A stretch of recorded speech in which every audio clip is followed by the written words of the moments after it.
মনে হচ্ছে এখন যেটা কুইট প্রক্রিয়া ছিল আর কি, দল ছাড়ার আগে একটা লেনা দেনার গল্প ছিল।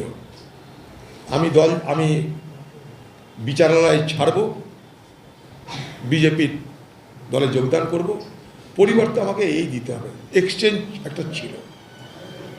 তার জন্যে এত দ্রুত তাকে যেতে দেখছি আমরা বিজেপির দলে।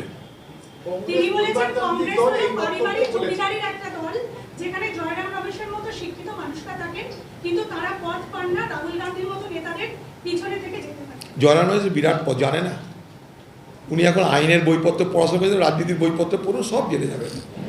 কত ধানে কত চাল, আর বেশি দিন না, 1 মাস যেতে দিন।